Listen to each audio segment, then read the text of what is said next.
Oui, Ah, il n'y a plus de lumière. Bon, bah. Je vais sûrement nous en remettre.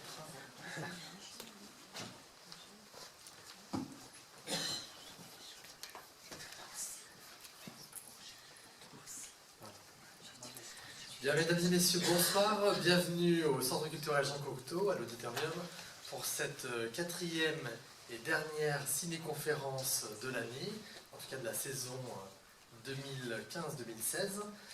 Cette année, donc cette soirée, sur la thématique du Rwanda et de son actualité quelque peu lourde dans son histoire contemporaine en tout cas. Et je passe la parole pour vous faire la présentation de la soirée plus précisément à Fufu Kacha, directeur de l'ODC. Voilà, je vous souhaite une très bonne soirée. Merci Simon. Alors, le documentaire que vous allez voir restitue la façon dont la radio des Mille Collines a incité au génocide de Rwanda au printemps 1994.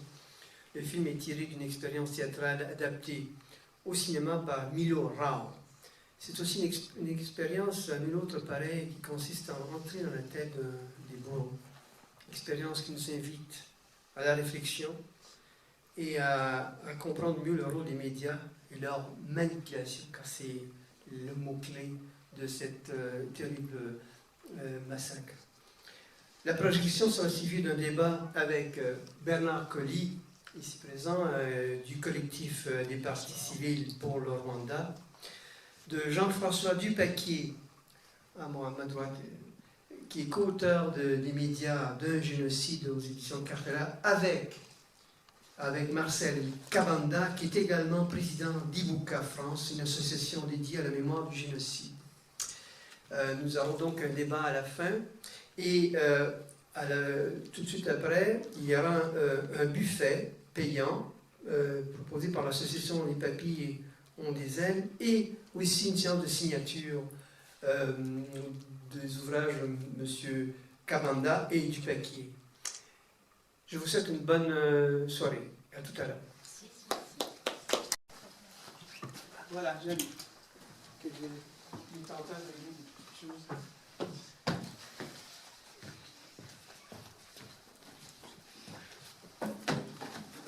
Voilà.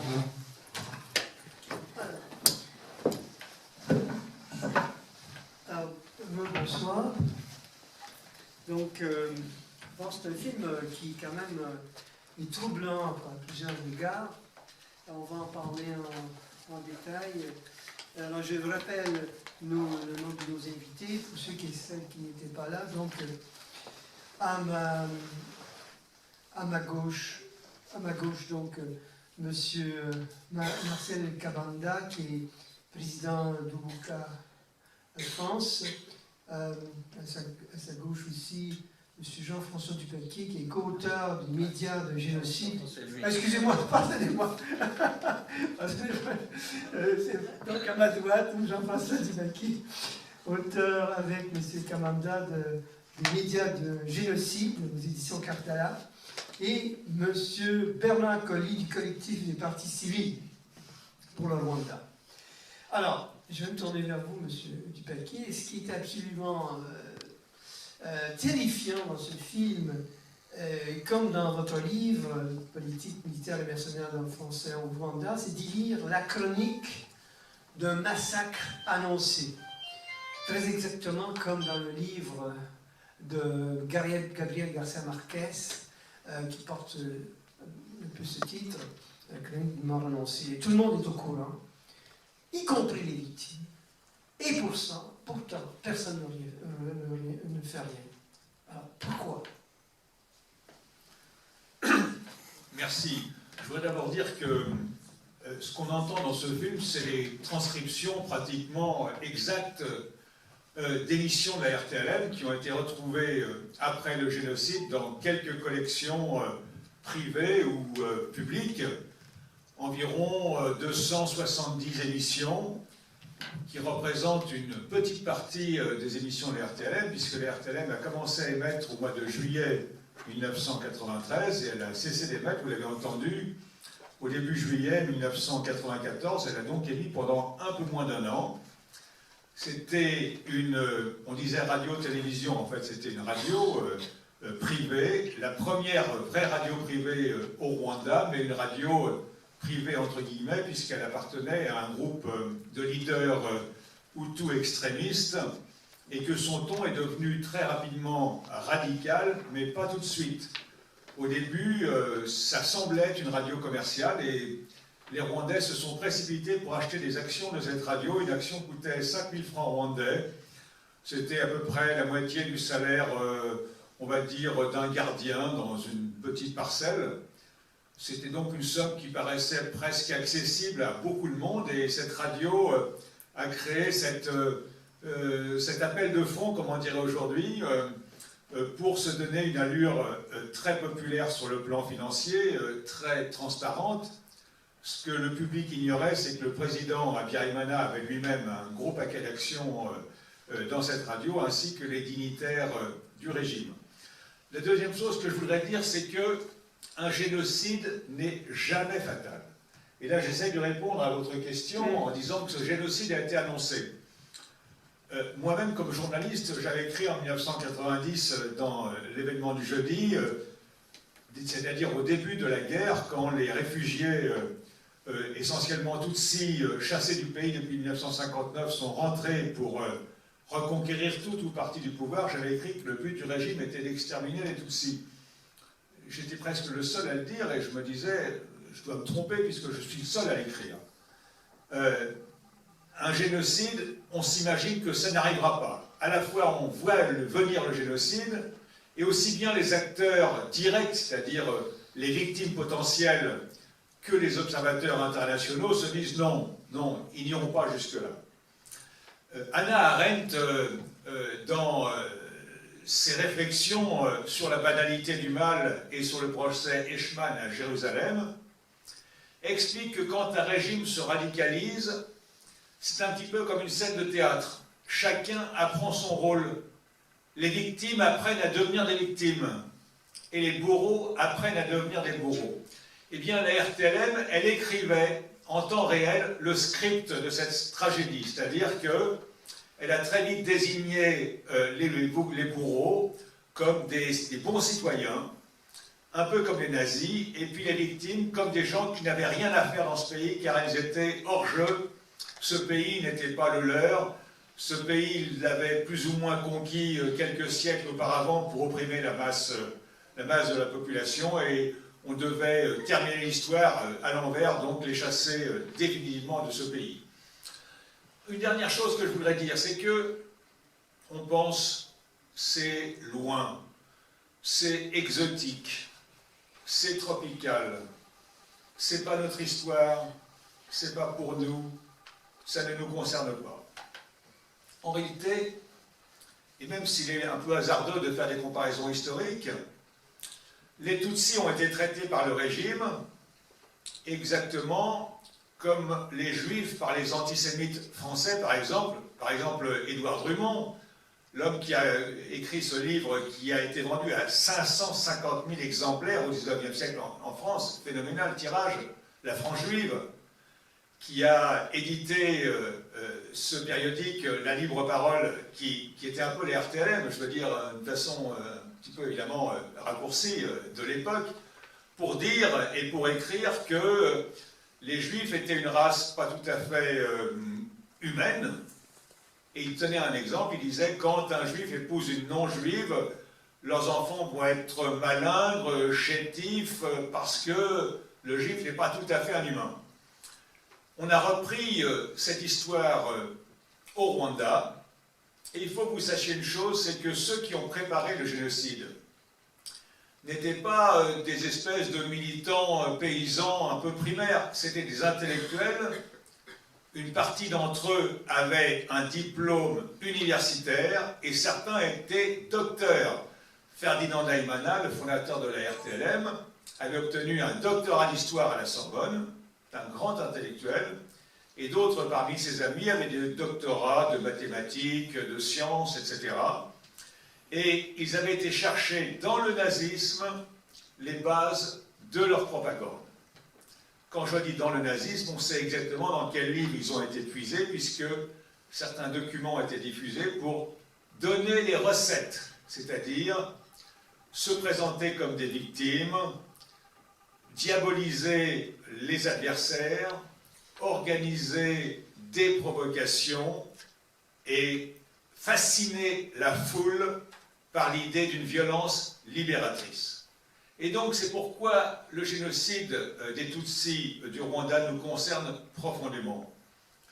Vous savez qu'aujourd'hui, en 2016, on parle de plusieurs génocides de par le monde, et c'est absolument tragique parce que on a dit qu'au XXe siècle, il y a eu 3 grands génocides.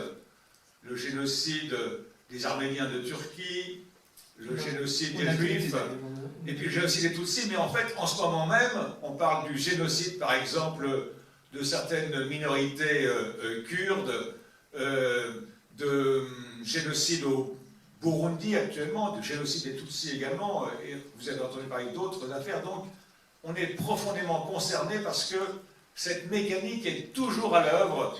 Elle s'est interrompue au Rwanda, mais elle est à l'œuvre dans d'autres pays. Justement, alors on va entrer dans cette mécanique et d'abord planter le décor, puisque vous avez évoqué cette scène tragique. Alors, je me tourne vers vous, messieurs. Monsieur, je vous laisse le micro, et ensuite vous pourrez Marcel. Et qui sont les protagonistes de cette tragédie? Comment elle se met en œuvre? Alors, il y a d'abord les Tutsis à l'intérieur du pays. Ils sont combien? Et il y a ceux qui sont partis à l'exil, on l'a évoqué dans le film. Voilà, parlez-nous des acteurs. Vous-même, vous êtes Tutsi et vous êtes président de cette association Ikuba, on en parlera plus en détail un peu plus tard. Et d'abord, les protagonistes, pour qu'on puisse comprendre les tenants aboutissants, parce que c'est une affaire assez complexe. Allez-y. Bon, c'est une affaire complexe, mais il n'y a jamais d'affaire simple. Il n'y a jamais d'affaire simple. Ça peut toujours paraître complexe. Ça l'est toujours, pourvu que dire complexe ne signifie pas c'est trop compliqué, on ne comprend rien. D'ailleurs, c'est pour ça qu'on n'est même pas intervenu. Mais il faut quand même nommer les choses. Oui. Les protagonistes, comme vous dites. Alors, les premiers de la pièce de théâtre, de la scène, de la tragédie que décrivait Jean-François tout à l'heure, les victimes, ce sont les Tutsis. Dans la pièce, à la réalité, on les appelle, ils sont appelés les cafards, les Inyenzi. Ce sont des insectes. Là, ils sont à l'intérieur du pays. Alors, il a dit, dans la thème, disait, les cafards de l'intérieur ont envoyé leurs enfants aux Hippotamites de l'extérieur. Alors, il y a effectivement des Tutsis, ce sont des Tutsis qui vivent à l'intérieur du Rwanda. Combien sont-ils? À peu près 1 million. 14% de la population, à peu près? 14, 10 à 15% de la population. Il y a une population de 7 millions d'habitants à peu près. Et il y a des Tutsis qui sont à l'extérieur. Il y a des Tutsis qui vivent à l'extérieur parce que la première grande crise rwandaise date de 1959. Et à cette époque-là, il y a déjà une partie des Tutsis qui se trouvent forcés de fuir et qui se trouvent alors, qui sont obligés de s'installer durablement dans les pays voisins, le Burundi, l'Ouganda, la Tanzanie, la RDC, le Congo, même le Kenya et même plus loin en Europe. Eh bien, ces gens, la première vague se situe après le mois de novembre 1959, dans ce qu'on a appelé la révolution rwandaise, la révolution sociale. Je n'ai pas le temps de revenir là-dessus. Mais depuis, jusqu'en 1973, il y a eu plusieurs vagues. Et dont deux qui sont importantes. Celle de 64, où il y a au Rwanda un massacre assez important de Tutsis, et c'est la première fois que, s'agissant du massacre des Tutsis au Rwanda, on parle de génocide en 1964, la première fois. La deuxième vague, c'est en 1973, et la vague de 1973 a touché essentiellement les populations jeunes, ceux qui étaient dans les écoles, dans les collèges, dans les lycées, les universités, etc. Puis après, alors, comme pendant 30 ans, après 30 années d'exil, les Tutsis qui vivent à l'extérieur n'ont jamais supporté de demeurer sans patrie. En plus, ils étaient séparés de leur famille, de l'intérieur, et sans possibilité de relations. C'est-à-dire que c'était interdit à quelqu'un qui vivait à l'intérieur de rendre visite à un enfant, à un parent qui se trouvait au Burundi. Souvent, les gens apprenaient par la radio. La radio, c'est important, peut-être qu'il faudra qu'on y revienne. Bien sûr. Les réfugiés qui étaient au Burundi, en Ouganda et au Congo, apprenaient par la radio que tel est mort. C'est parfois son père, c'est parfois la mère, mais il n'a pas la possibilité de revenir. Au fond, pendant 30 ans, le Rwanda, Kigali, c'est comme une espèce de citadelle assiégée. Le Tutsi, c'est un ennemi. Celui qui est à l'intérieur est un complice, et celui qui est à l'extérieur est supposé tout le temps en train de faire des complots contre la République. Donc il y a comme une espèce de mise en garde de tout lien entre ceux qui sont à l'intérieur et ceux qui sont à l'extérieur, pour ne pas justement prendre le risque d'une agression contre le Rwanda. Ça, c'est les premiers acteurs. J'aimerais aussi faire une incise et dire que, comme vous me l'avez dit tout à l'heure en préparant cette rencontre, c'est que la racialisation entre Tutsi et cette séparation, qui est une racialisation Tutsi et Hutu, est une invention de la colonisation, qui n'existe pas en fait. C'est ce que vous m'avez dit, ce que je ne savais pas rien, mais vous m'avez confirmé. Alors, c'est important de dire, mais continuez, parce qu'il y a d'autres acteurs. Il y a le comité international qui est aussi un acteur. Il y a aussi, alors, le Front patriotique rwandais est une émanation de ces exilés. Ce sont les descendants des exilés. Quel est son rôle? C'est quoi son rôle? C'est-à-dire que ce sont des exilés qui, à un moment donné, dans les années 90, se disent « nous allons rentrer chez nous ». Alors, ce sont des exilés, la colonne vertébrale, ce sont des exilés. Mais dans le mouvement lui-même, se présente comme un mouvement plutôt nationaliste. Il ne se présente pas comme un mouvement de Tutsi qui est en train de faire sa revanche. Il se présente comme un mouvement nationaliste. Nous sommes en 1990, où tous ces régimes autoritaires autocratiques sont remis en cause. Et le manifeste du Front patriotique rwandais, c'est comme ça qu'il s'appelle, en fait, il a plusieurs objectifs. C'est la démocratie, c'est le développement, c'est les relations internes entre Rwandais. Parce qu'effectivement, comme vous venez de le dire, Tutsi au Rwanda, et même toi, parce qu'il y a 3 groupes. Oui, les 3 groupes. Et c'est ça aussi qui gêne la compréhension du problème. Oui. Ce sont tous des Rwandais, parlant tous la même langue. Il n'y a pas sur le territoire rwandais une région dont on puisse dire voilà, les Tutsis habitent là-bas, les Hutus habitent là-bas. Ils habitent tous sur le même territoire. Ce sont des dénominations très anciennes, c'est un peu plus proche des catégories sociales que des catégories raciales. Seulement au XIXe siècle, quand les Européens commencent à arriver sur le continent africain, ils commencent à distinguer sur ce continent noir des hommes qu'ils appellent supérieurs. Et ces hommes qu'ils appellent supérieurs, les Tutsis font partie de ces hommes-là. Parmi les gens qui parlent de l'existence sur le continent noir, d'hommes d'origine étrangère et donc supérieurs, qui seraient responsables du peu de lumière que l'on trouve sur ce continent noir, parmi les auteurs, c'est Gobineau. Il parle de la coulée blanche. Et les Tutsis seraient une partie de cette coulée blanche en Afrique centrale. Et la colonisation va surfer là-dessus. Il ne va pas y avoir de rectification. Il ne va pas essayer de savoir est-ce que vraiment les Tutsis sont venus du Nil, du Haut-Nil, du Caucase. On va justement considérer qu'il y a 2 races, des Hutus et des Tutsis, une race supérieure et une race inférieure. Oui, qui vont être les causes. Alors, on va venir à l'époque contemporaine, donc il y a aussi le fort, c'est le front, c'est l'armée régulière rwandaise. Alors, il y a l'armée du Front patriotique rwandais qui pénètre les armes à la main par la frontière nord et qui se heurte aux forces armées rwandaises. L'État rwandais a une armée, ce sont les forces armées rwandaises. Et parmi très vite, l'armée rwandaise se trouve appuyée par des militaires qui sont envoyés par les amis du Rwanda, dont la France. Dans un premier temps, en 90, plusieurs pays envoient des troupes au Rwanda. La Belgique, parce que c'est l'ancienne métropole, la France, le Congo à côté. Mais très vite, la Belgique se retire, le Congo se retire, et la France va rester jusqu'officiellement en décembre 1993, sous le prétexte de protéger nos ressortissants.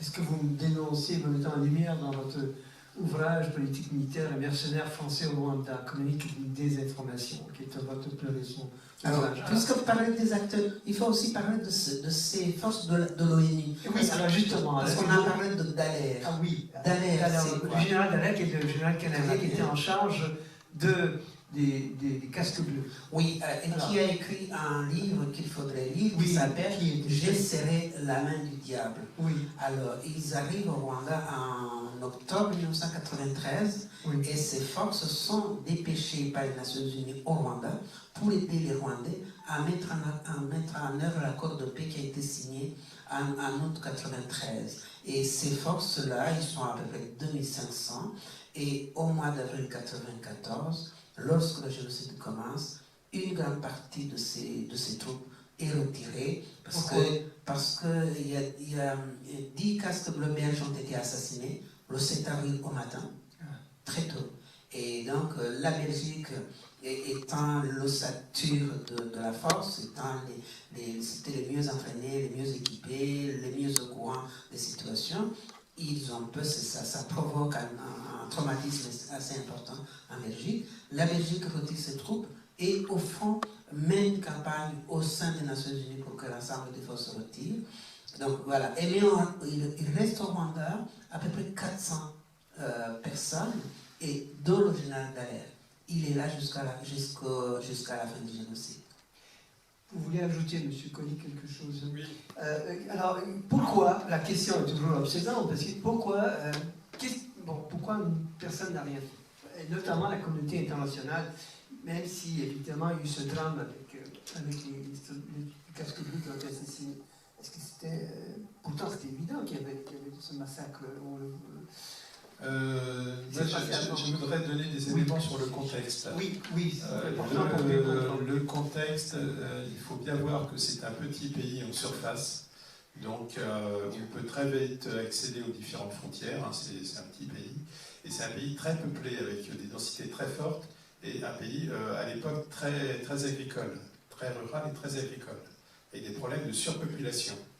Donc on a une pauvreté rurale qui va expliquer d'autant plus, qui va faciliter, je dirais aussi, le phénomène que si on peut dépouiller une minorité, ça permet aussi de prendre des terrains, des vêtements et autres. Donc pour resituer un peu le contexte. Le déclenchement, ce qu'on voit dans le film, les premières annonces à la radio, c'est quand l'avion du président Habyarimana est abattu. Mais il est abattu dans le contexte où il revenait avec le président burundais, d'ailleurs, me semble-t-il, d'une négociation, et apparemment, il avait peut-être donné des concessions, enfin, c'est une des explications qu'on peut donner au contexte, qui ont fait que les radicaux du régime se sont dit, là, ça ne va pas, il a fait trop de concessions, et donc c'est le moment pour déclencher le génocide. Donc, si je vous comprends bien, vous avez bien vu, qui a tiré ces fameux missiles? C'est toujours, ça restait toujours... Ah, l'enquête, alors il y a eu, c'est un long feuilleton judiciaire. Vos appréciations...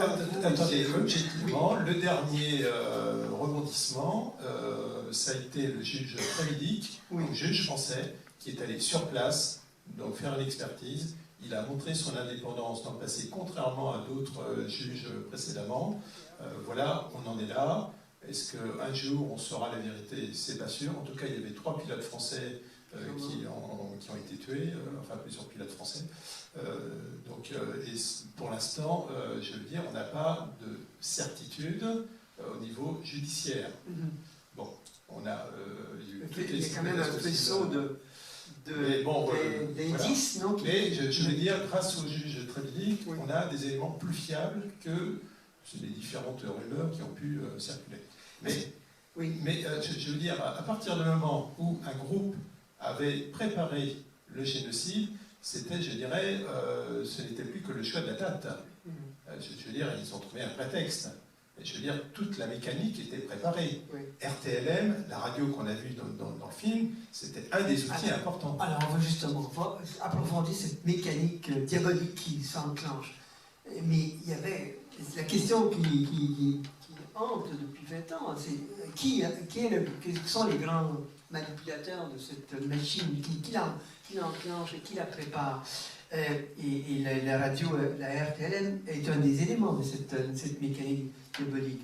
Et dans votre livre, vous citez le psychosociologue François-Roger Micheli, qui a écrit Psychologie de la publicité et de la propagande, qui dénonce l'utilisation de la publicité, de la psychologie à des fins génocidaires. Et justement, cet ouvrage va servir de modèle, si vous ai bien lu, aux génocidaires pour... va être détourné pour être effectivement l'ouvrage de référence, exactement comme il y a plus de 90 ans, le neveu de Sigmund Freud va servir des théories de son oncle pour développer, ce qui s'appelle Édouard Bernays, pour développer la publicité et la désinformation à l'américaine, puisqu'il va publier un livre, Édouard Bernays, à partir des théories de Freud, qui s'appelle Propagande, justement.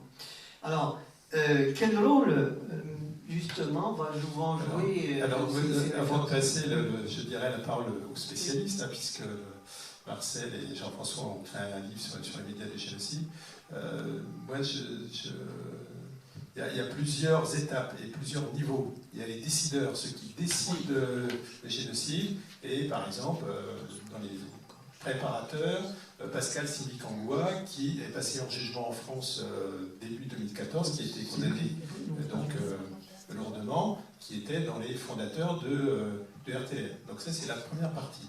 Après, on a tous les moyens qui sont pris. Et je dirais RTLM, on ne l'a pas trop entendu pour la radio, mais la musique zaïroise, c'est très entraînant. Et moi, j'ai vécu ça dans un tout autre contexte en France durant mes 3 jours pour le service national. On nous avait passé un petit film pour s'engager dans l'infanterie, dans les régiments de chars aussi dans l'Est de la France, sur une musique des Pink Floyd. C'était extraordinaire.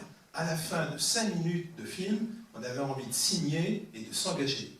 Et je pense que dans le génie des génocidaires, c'était de manier cette radio, parce qu'on l'a un petit peu entendu, mais pas trop, je veux dire, avec des jeunes qui sont avec des musiques entraînantes, qu'on a droguées, parce qu'à plusieurs moments, on parle, il y a non seulement la bière, mais il y a la drogue aussi, il y a les phénomènes de groupe. Donc, vous êtes entraîné, vous avez l'aval des autorisés, vous avez une bonne radio qui vous entraîne, toutes les conditions sont réunies. Je veux dire, vous y allez, quoi. Et vous êtes porté par le groupe. Voilà. Donc, donc après, il y a les mécanismes. Il y a une jeune historienne française qui a écrit un livre sur le génocide au village, où elle décrit les étapes dans une commune, comment ça s'est passé progressivement. Comment il y a des gens qui ont, de l'armée, des militaires qui ont essayé de contrer, de réagir, et puis qui ont été débordés progressivement. Et puis, par exemple, à Boutaré, la grande ville du Sud, les gens se croyaient plus à l'abri, parce que c'était la ville intellectuelle et tout, et il a fallu une délégation spéciale d'extrémistes pour déclencher, peut-être, je ne me souviens plus, ça va être 2 semaines après le déclenchement du génocide à Kigali. Donc, ça ne s'est pas fait tout seul. Il y a eu un mécanisme en plusieurs étapes. Voilà. Et je passe la parole au spécialiste. Alors, donc je faisais référence à cet ouvrage du psychosociologue Roger Micheli. Justement, vous avez co-signé tous les deux les médias du génocide. Alors, quel rôle a joué ce petit traité et comment aussi, vous l'évoquiez au tout début, quels ont été les modèles, vous l'évoquez plus largement en citant Hannah Arendt, mais quels ont été les modèles techniques, pratiques de cette machinerie, de cette mécanique infernale? Ouais. Je voudrais dire qu'il y a des constantes dans les génocides et puis il y a des particularités. La constante, c'est qu'un génocide s'inscrit dans un projet politique. Je ne dis pas qu'il est en lui-même un projet politique, je dis qu'il s'inscrit dans un projet de conquête ou de conservation du pouvoir par la violence ou par le développement de la violence. Alors vous savez qu'il y a des querelles à ce sujet, par exemple, sur le nazisme, pour savoir si, dès le départ, Hitler avait l'intention d'exterminer les Juifs, ou si l'idée a mûri en quelque sorte, notamment en raison des guerres que menait le régime nazi pour s'emparer du monde. On sait en fait qu'au départ, l'idée n'était pas d'exterminer les Juifs, puisqu'il y avait un très grand projet en s'emparant des colonies françaises de déporter les Juifs à Madagascar. Évidemment, ça paraît assez chimérique d'imaginer déplacer des millions et des millions de Juifs à Madagascar. Encore aurait-il fallu qu'ils aient des conditions de survie, et on voit bien que déjà le fantasme était là de se débarrasser complètement des Juifs. Pour les Tutsis, c'était un petit peu la même chose. Lorsque les Tutsis ont commencé à être chassés du Rwanda à partir de 1959 pour conquérir le pouvoir pour une république prétendument Hutu, en fait une oligarchie Hutu avait remplacé une oligarchie Tutsi, il y a eu l'idée, devant les premières incursions des Tutsis qui voulaient rentrer au pays, des incursions armées, de les menacer d'exterminer tous les Tutsis du Rwanda s'ils recommençaient. On a des discours du premier président Kayibanda qui sont très clairs là-dessus en disant si par malheur vous arriviez jusqu'à Kigali, vous ne retrouveriez plus personne parce que tous vos frères, toutes vos familles auraient été exterminées.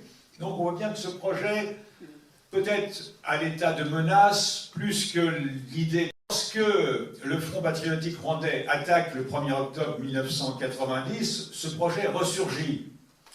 Il ne ressurgit pas tout de suite comme l'idée d'exterminer les Tutsis, mais l'idée de provoquer des massacres de masse pour ramener en quelque sorte les Tutsis à la raison, au sens où vous pouvez l'entendre avec beaucoup de guillemets autour de cette phrase. Mais progressivement, au sein du pouvoir extrémiste, qui est un pouvoir en déliquescence, parce que quand le Front patriotique attaque, le régime du président dictateur Habyarimana est sur le point de s'effondrer devant l'accumulation des problèmes politiques, économiques, sociaux, culturels, etc. Au sein du régime, des groupes plus ou moins extrémistes se font concurrence pour soit remplacer Habyarimana, soit obtenir de Habyarimana la concession ultime de partager avec lui un pouvoir d'extrémiste. Et que peu à peu, l'idée d'exterminer les Tutsis devient une sorte de moyen politique de s'emparer ou de conserver le pouvoir. Donc là aussi, il n'y a pas de fatalité du génocide. Il y a des groupes de politiciens qui ont décidé, à un moment déterminé, de se débarrasser des Tutsis, puis d'autres groupes qui pensent qu'il suffira d'exterminer quelques dizaines de milliers de Tutsis pour les, en quelque sorte, encore une fois entre guillemets, les domestiquer, les réduire quasiment en esclavage.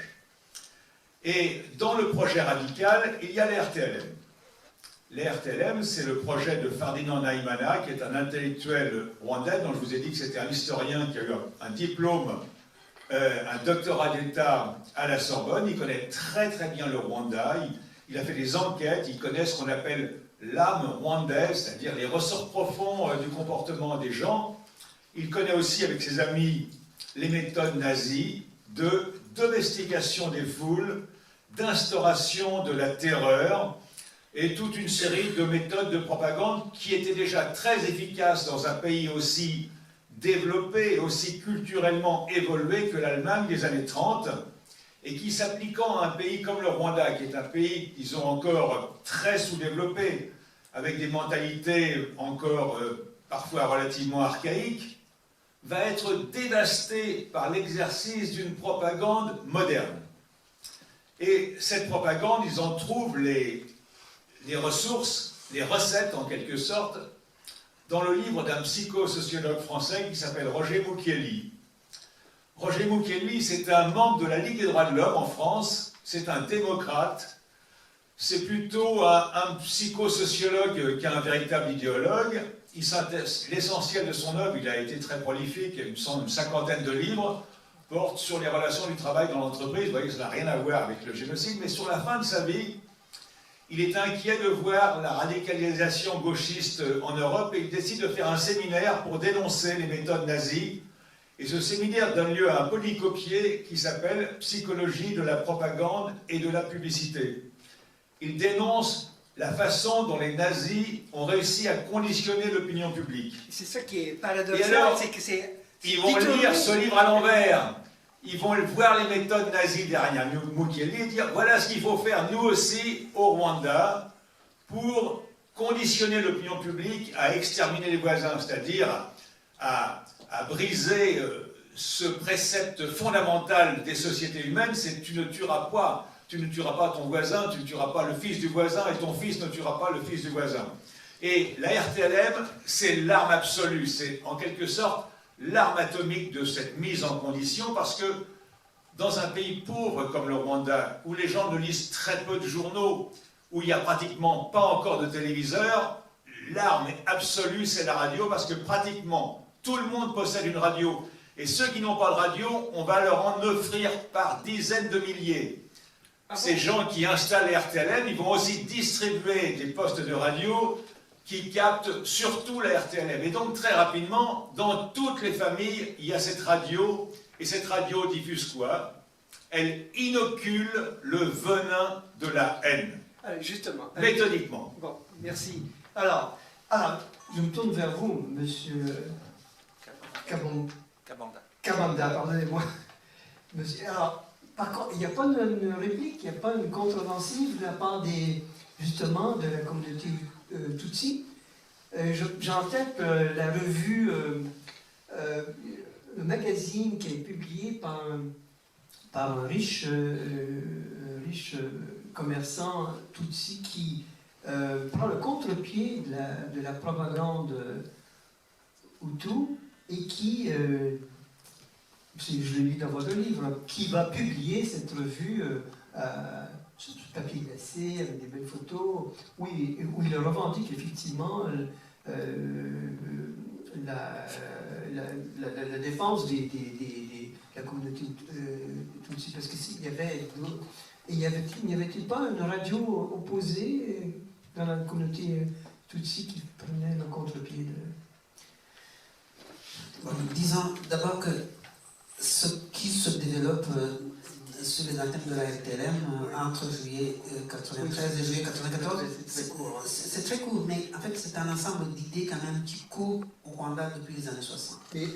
Alors, maintenant, par rapport au magazine, que vous citez, par rapport à ce que vous dites, je pense que vous citez le journal Kanguka. Exactement, c'est ça que vous voulez dire, oui. Qui d'ailleurs a commencé à apparaître bien avant. Oui, bien avant la guerre. Il y avait une capacité de réagir. Il y avait une capacité.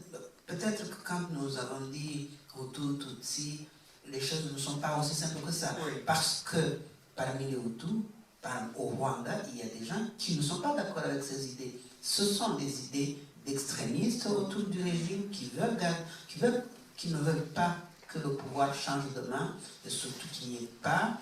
Il y a un combat assez féroce entre les démocrates, en fait, et les tenants du régime et du régime autoritaire de Habyarimana. Et outre Kajigua, comme vous voulez citer, vous voulez parler du magazine Kanguka de Kajigua, qui paraît avant, il y a aussi un journal qui s'appelle Rwanda-Russia, qui est publié par un auto, qui paraît à partir des années 92.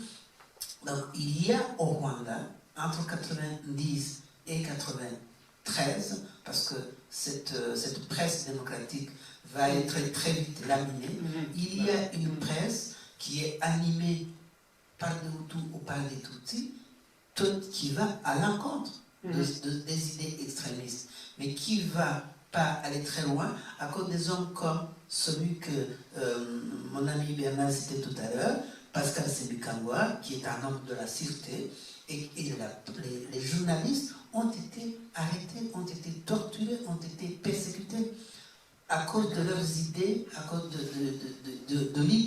qu'ils avaient, qu'ils voulaient promouvoir, qui est celle de l'égalité entre les Rwandais. Voilà, donc il y a eu des tentatives, mais qui n'ont pas abouti, parce qu'autour du régime, des hommes puissants, des hommes de la sécurité, des forces de l'ordre, se sont occupés d'eux et les ont réduits au silence. Tous ces journalistes de la presse de l'opposition, qu'ils soient autour, qu'ils soient tutsis, sont tués en 1994. Oui, on comprend mieux maintenant ce silence de la communauté Tutsi à cet égard. Je vais vous lire un extrait. Alors, on va s'intéresser à l'effet de radio. L'effet de la radio. Alors, j'ai potassé mes anciens livres de communication et je vais vous lire ce que disait Marshall McLuhan en 1964 de la radio. Et pour évoquer un peu ce sentiment de somnambulisme, quelque part qui me semblait régner dans votre pays dans les années 90. Alors, on a parlé beaucoup d'Hitler, mais Hitler disait, en parlant de la radio, à la radio de Munich, le 14 mars 1936, je fais mon chemin avec une assurance de somnambule. Et McLuhan dit, dans son livre qui s'appelle Pour comprendre les médias, à la rubrique radio, ses victimes ont été, et ses critiques ont été aussi somnambules que lui. Ils ont dansé envoûtés par le tam-tam tribal. Pour lui, McLuhan, la radio est le tam-tam tribal. Et qui a ce message? Le message de la radio est un message d'implosion et de résonance violente et unifiante. Pour l'Afrique, en 1964, l'Inde et la Chine et même la Russie, la radio est une force archaïque, profonde, un lien dans le temps avec l'expérience du passé, le plus lointain et depuis longtemps oublié. Oui, pour les gens, c'est vrai qu'au Rwanda, la radio était le média de référence. Et il y avait une seule radio, il y a quand même la radio nationale rwandaise, et qui est aimée depuis les années 60, depuis 61 jusqu'à la fin du génocide. C'est la radio d'État jusqu'à peut-être en 94. Et en fait, entre 90 et 92, c'est la radio du pouvoir qui n'émet que les messages de l'État. En 92, il y a en place un gouvernement qu'on appelle l'Union nationale, où il y a un Premier ministre et un gouvernement de l'opposition, et cette radio passe notamment entre les mains d'un ministre de l'information qui est de l'opposition. Et en fait, les régimes, les extrémistes du pouvoir perdent le contrôle sur la radio nationale. Et c'est comme ça qu'ils créent la RTLM, qui va être effectivement l'élément qui va diffuser le message, parce que le message ne peut plus être diffusé sur la radio nationale, qui, elle, est une radio se veut comme une radio de service public. Et cette radio-là, et ceux qui dirigeaient la radio nationale, le ministère de l'Information, jusqu'en 1994, le ministre de l'Information, il est assassiné, et il est Hutu. En 1994, début du génocide. Pourquoi? Parce que entre janvier 1994 et avril 1994, il va essayer de dire à la RTLM qu'elle doit respecter la charte de l'unité nationale. Et donc, il y a un conflit. Ce ne sont pas vraiment des somnambules. Il y a eu des tentatives, il y a eu des efforts, il y a eu des actions, mais qui n'ont pas abouti parce qu'ils avaient plus de moyens financiers, parce que les acteurs de la RTLM, ce sont les officiers de l'armée, ce sont les commerçants, ce sont les ministres, c'est la famille du président. Donc, les plus puissants ont gagné la bataille. Merci. Je vais me tourner vers M. Colli, le collectif des partis civils pour le Rwanda. Alors, après 20 ans, où en est-on? Il y a eu le procès du tribunal pénal international d'Arusha. Où en est-on? Donc, au niveau justice, on a eu d'une part au Rwanda même différents niveaux de justice, avec la difficulté d'avoir à juger tous les gens qui avaient participé comme exécutants. Donc c'était bon. Donc c'est une période qui est maintenant sur la fin. Ça c'est à l'intérieur des Rwanda. au niveau international, dès 1994, la fin 1994, a été créé le tribunal pénal international pour le Rwanda, qui vient de terminer ses travaux, puisqu'il était pour une durée déterminée, qui a jugé un petit nombre des principaux commanditaires du génocide, ceux du moins qui ont été arrêtés, puisque, par exemple, l'animateur de RTLM court toujours, hein, a priori. Voilà, donc ça c'est... donc bon, le TPIR, c'est compliqué, c'est du droit de fondement anglo-saxon. Et puis, on a la situation française. Alors, la situation française, normalement, les Rwandais présumés génocidaires vivant en France auraient dû être extradés soit vers le Rwanda, soit vers le TPIR. Mais la France a refusé ces extraditions. Alors, du coup, on a eu le vote d'une loi sur la compétence universelle, et c'est à ce titre-là, c'est grâce à cette évolution législative française qu'on a pu juger, poursuivre et juger les présumés génocidaires vivant en France. Mais entre la loi et son application, il y a eu tous les freins politiques.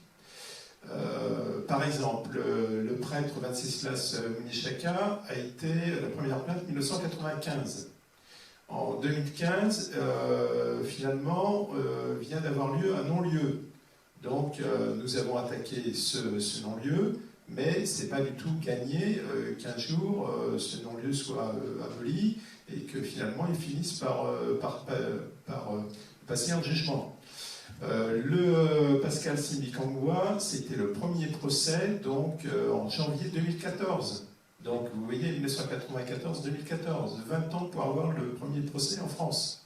Pourquoi? Parce que pendant longtemps, la police, je veux dire, c'est notre association, le collectif des parties civiles pour le Rwanda, qui recherchait, disait à la police, voilà, il y a tel présumé génocidaire qui habite à tel endroit, et la police ne faisait rien.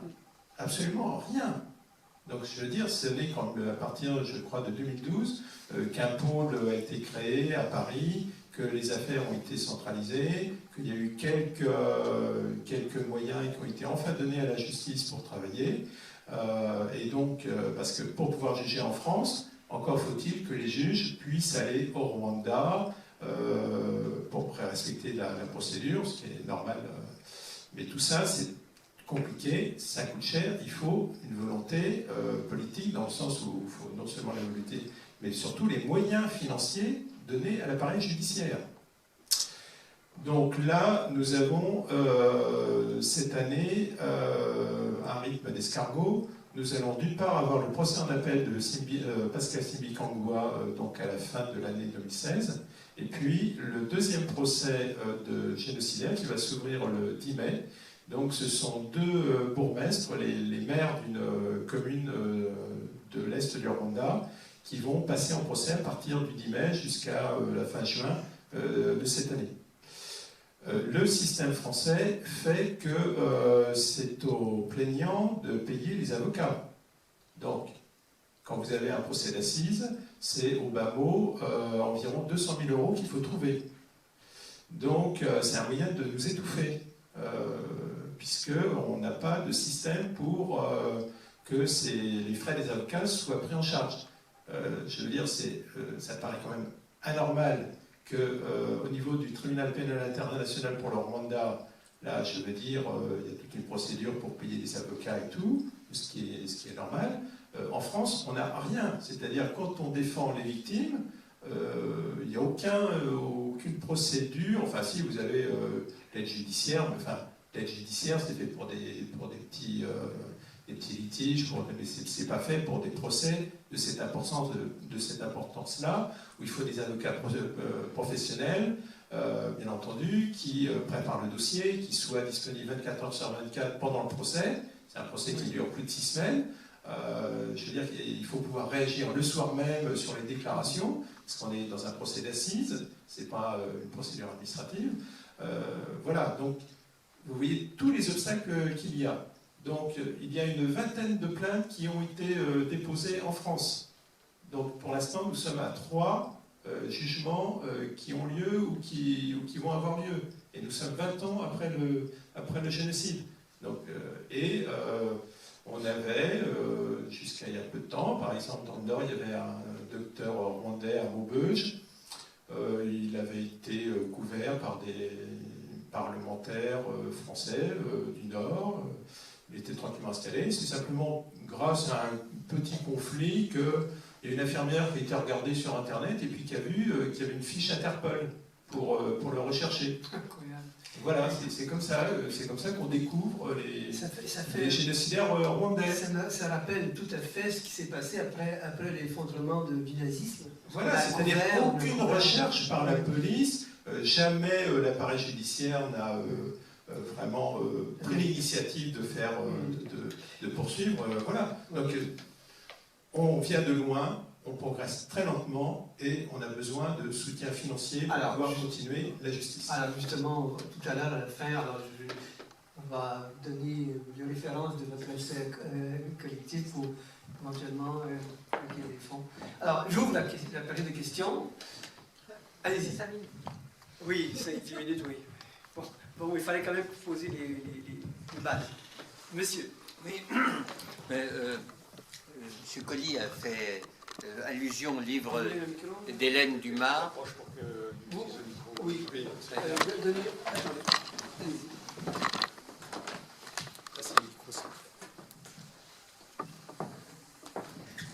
Monsieur Colli a fait allusion tout à l'heure au livre d'Hélène Dumas, Le génocide au village, pour saluer ce travail considérable. En même temps, ce livre a donné lieu entre les chercheurs à, pas une polémique, mais enfin une petite dispute ou un écart d'appréciation sur le thème, par exemple, de la part d'un autre chercheur qui est Raphaël Maison, pour poser la question politique. Et c'est la question de la responsabilité politique, en disant, à travers le livre d'Hélène Dumas, on voit les choses sous un angle qui est un angle local.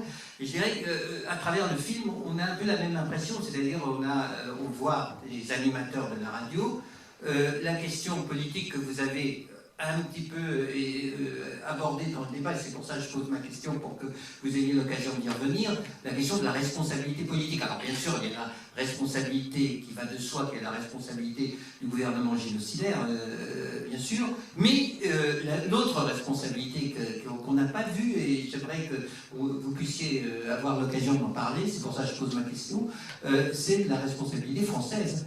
L'implication de la France qui, notamment sur ce thème de la radio Émile-Colline, a donné les moyens, la technique, la méthodologie du génocide, sans quoi peut-être, alors c'est ma question, sans quoi peut-être le génocide n'aurait pas eu lieu, c'est-à-dire tout ce qui a été emprunté non seulement au livre de cet auteur qui pour moi était, j'ai le souvenir que c'était l'auteur d'un manuel de philo, G. Kelly, et je le connaissais comme ça, sous cet angle-là. J'ai appris à travers le livre de Jean-François Duplattier que c'était aussi l'auteur de ce petit manuel qui a été détourné de son sens. Mais au-delà de cette anecdote, de ce qui ressemble un peu à une anecdote, il y a l'implication d'une méthodologie française qui porte un nom impressionnant et qui a laissé une trace dans l'histoire, qui est celui de la guerre révolutionnaire. Et j'aimerais que vous expliquiez là-dessus, c'est-à-dire cette mise en condition entre 90 et 94, oui, la mise en condition de la population, enfin tout ce qui relève non seulement d'une propagande systématique, mais d'une véritable technique, d'une véritable doctrine de guerre, sans laquelle on peut se dire, enfin, c'est ce que j'ai lu chez les uns ou les autres, sans laquelle on peut se dire que le génocide n'aurait pas eu lieu. Est-ce que vous pouvez prolonger? D'accord. Je vais prendre d'autres questions, puis après ça on va conclure. Monsieur, au bout. Au fond, pardon, et monsieur.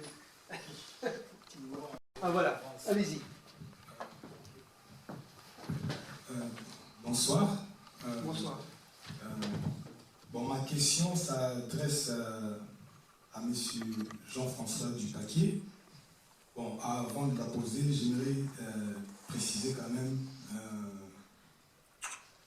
disons, les courages M. Kabanda pour équilibrer, parce que nous sommes dans l'ère de l'Internet, l'info circule vite et la propagande, tout type de propagande qui peut empêcher la réconciliation, c'est aussi condamnable, qui fut la propagande des radios génocidaires Mille Collines, parce que M. Kabanda a équilibré à juste titre certaines choses pour dire que tous les Hutus n'étaient pas des assassins.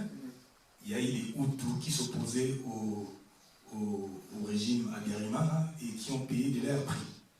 Et moi, ma question est celle-ci. Moi, je ne suis pas rwandais, je suis congolais. En parlant des génocides, M.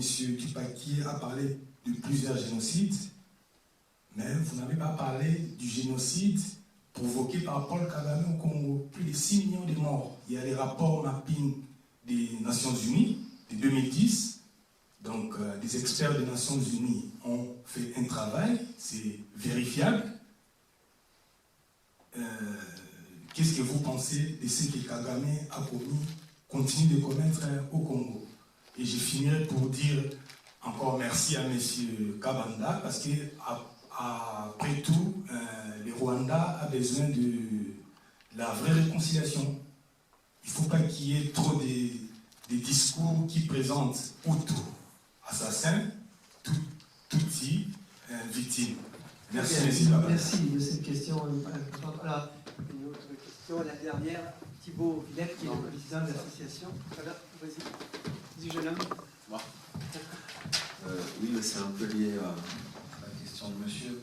C'est que, en fait, même si je crois qu'au niveau du Rwanda, on est quand même vers une réconciliation nationale, parce que bon, je ne connais pas assez bien la zone, mais je vois bien que ce soit dans les pays voisins, il y a toujours un impact, enfin des effets en fait de ce génocide, et qu'il y a effectivement, que ce soit au Kivu, donc au Congo, parler du Burundi, des suites quoi, ou des effets qu'on ne sont pas tellement mal informés en fait en Europe. D'ailleurs même Miloro le disait, y compris encore sur le Rwanda, on n'est pas très bien informé, alors que certainement, comme le dit monsieur, il y a des massacres à grande échelle en fait qui se passent sans qu'on soit bien informé. Et je me souviens de Stromae, qui a perdu son père au Rwanda, donc qui n'en parle pas beaucoup d'ailleurs de son histoire personnelle, mais qui devait chanter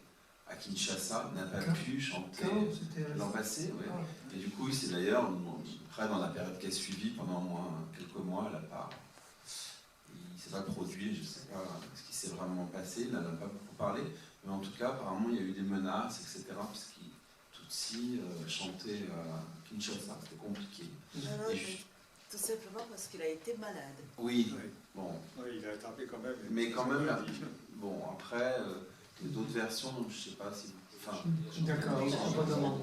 Par rapport à ça. Très bien. Il a chanté Kigali il y a 2 mois. Ok, il a pu... Non, mais... Bon. D'accord. Ok. Oui, alors, juste, j'ai une question pour vous, monsieur. Mais il y avait eu des menaces, enfin, je veux dire par là, c'est qu'il y avait eu quand même aussi... Enfin, il y a ça, effectivement, il avait été malade, il y a quand même eu des menaces, oui. Et ça n'a pas été si simple pour lui de chanter à Kinshasa. Quelle est la situation actuellement? Quels sont quel impact ce génocide continue d'avoir dans la région, au Rwanda? Et moi j'ai une question pour vous, monsieur. Monsieur Kabanda, c'est les conditions. Est-ce qu'on peut pardonner? Qu'est-ce que c'est ensuite? Et on conclura. Bon, je vais répondre à votre question, mais je vais quand même dire à monsieur qui est au fond là, que je n'ai pas compris dans ce que disait Jean-François que tous les Hutus étaient des massacreurs. Il a bien dit que c'est au cœur du régime, que ce sont des radicaux du régime. Je pensais que tout ça avait été compris, mais nous n'avons pas étudié maintenant l'impact du génocide sur l'ensemble de la région. C'est à notre sujet. C'est à notre sujet. Alors, je vais revenir maintenant, répondre à votre question. Quelles sont les conditions du pardon? Aujourd'hui, au Rwanda, il y a un vivre ensemble. il y a eu effectivement tout un mouvement,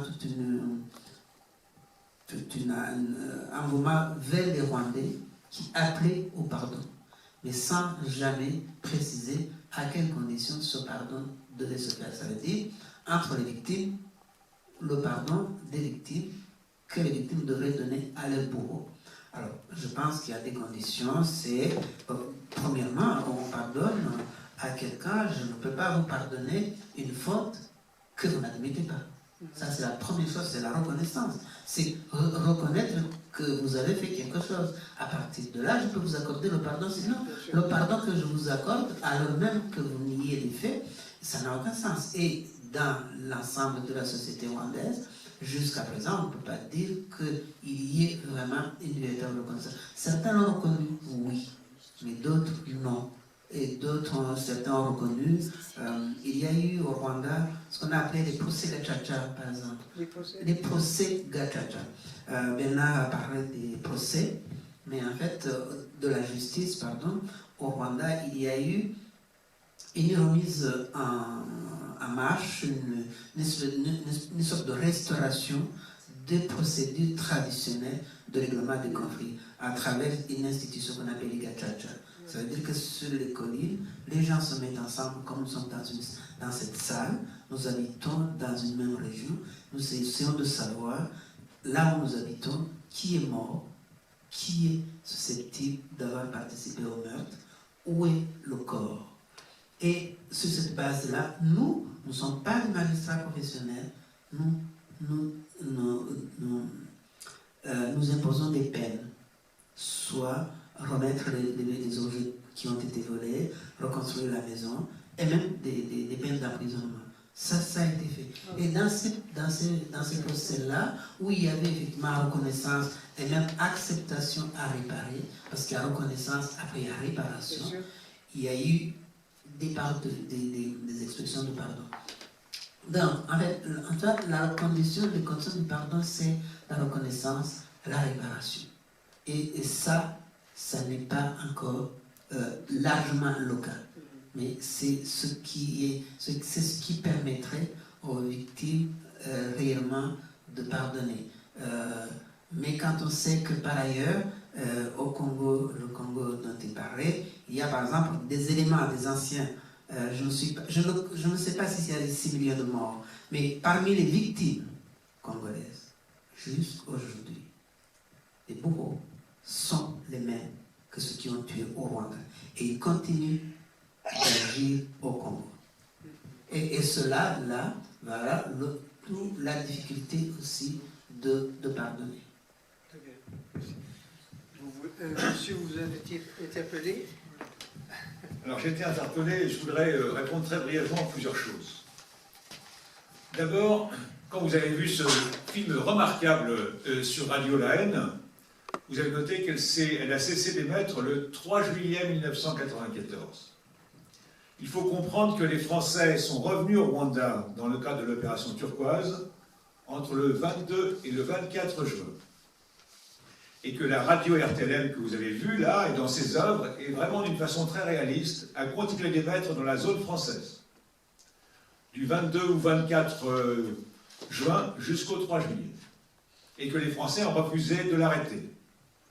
C'est un des aspects de la responsabilité française dans le génocide des Tutsis du Rwanda. Il y en a bien d'autres. On n'est plus en état d'en parler ce soir, mais je vous remercie d'être venu pour en discuter. J'ai amené un livre qui s'appelle « Généalogie du génocide rwandais », écrit par un de nos collègues, Dominique Franche. Il a 100 pages. Il coûte 3 €. C'est-à-dire le prix d'un café crème en salle avec le pourboire. Et je pense que si vous êtes vraiment intéressé par ce sujet, je vous invite à l'acheter. Il est remarquable. Il dit beaucoup de choses qu'on n'a pas eu le temps de dire ce soir. Et on est obligé de lire des livres pour comprendre cette histoire et commencer par celui-là. Quand quelqu'un propose d'acheter un de mes livres, je lui dis achetez d'abord celui-là à 3 €, d'ailleurs j'en ai amené. Et puis après vous verrez si vous avez envie d'aller plus loin. Pour répondre à l'orateur au fond de la salle sur les terribles exactions commises dans ce qui s'appelait encore le Zaïre, à la fois par l'armée patriotique rwandaise et par les rebelles de Kabila. Je ne suis pas un spécialiste de cette question. Tout le monde a l'évidence qu'il s'agit d'horribles exactions.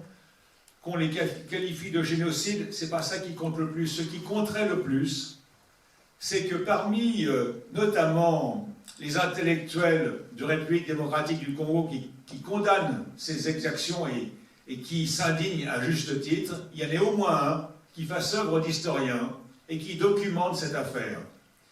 Les Congolais, ils peuvent vivre et travailler au Congo, circuler au Congo, que l'on nous donne un livre documenté sur cette tragédie. Sur le génocide des Tutsis au Rwanda, il est paru en français environ 350 ouvrages. Je ne connais pas un seul ouvrage qui soit vraiment sérieux sur cette terrible tragédie que vous avez évoquée, et c'est tout à fait dommage, et vous avez raison d'en parler, mais il serait bon que d'autres se mettent à la tâche. C'est tout ce que je voulais dire sur cette affaire. Il y a un rapport des Nations Unies consultable. Oui, il y a un rapport des Nations Unies, mais monsieur, des rapports des Nations Unies sur le génocide des Tutsis, il y en a au moins une dizaine. Il ne suffit pas de se dire qu'il y a un rapport des Nations Unies. Ce rapport, je l'ai lu, évidemment. J'ai essayé de comprendre à la fois ces éléments qui paraissent très forts et d'autres qui paraissent relativement faibles, mais ce n'est pas un rapport des Nations Unies qui solde la question.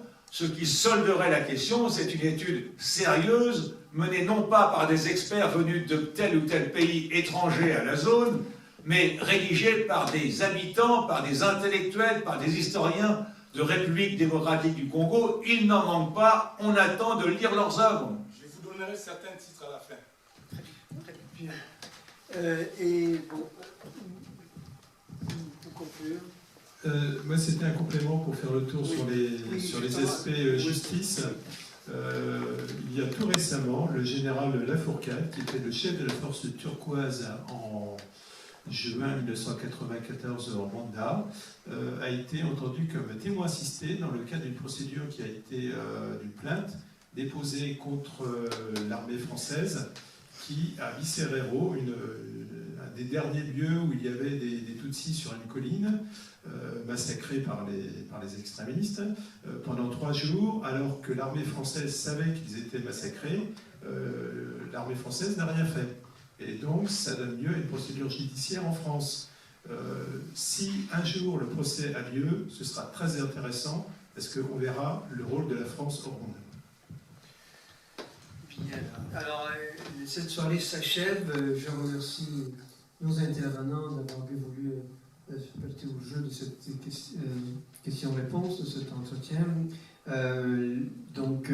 Je tiens à remercier le Centre culturel Jean Cocteau, Franck Leduc, le régisseur, et nos volontaires, Mathieu Lafrance, à la captation de cette soirée que vous pourrez revoir sur notre site combatmagazine.org et diversitéculturelle.org, ainsi qu'Isabelle Mendes, que vous avez entendue tout à l'heure, et qui se trouvera donc en bas dans le jardin d'hiver où l'association les Papillons des Ailes nous a préparé un petit buffet payant. Vous aurez l'occasion également d'acheter les livres évoqués M. Dupaquier, notamment politique militaire et mercenaires français au Rwanda, mais aussi les médias du génocide, je pense, et ce petit livre que vous évoquiez, ainsi que d'autres livres que nous avons défendus par le passé. Nous allons nous retrouver l'an prochain pour un nouveau cycle dédié aux pays et aux cultures du monde. D'ici là, nous allons vous interpeller sur un concert qui aura lieu ici même par le pianiste Silas Bassa. Alors, on va vous informer plus en détail. C'est un concert bénéfice au nom de l'association et je rappelle à ceux et celles qui ne sont pas encore adhérents de notre association de bien vouloir le devenir dès ce soir. Je vous remercie et à la prochaine.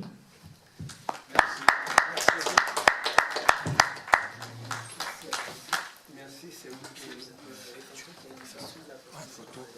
s'il vous plaît. Vous pouvez rester, s'il vous plaît.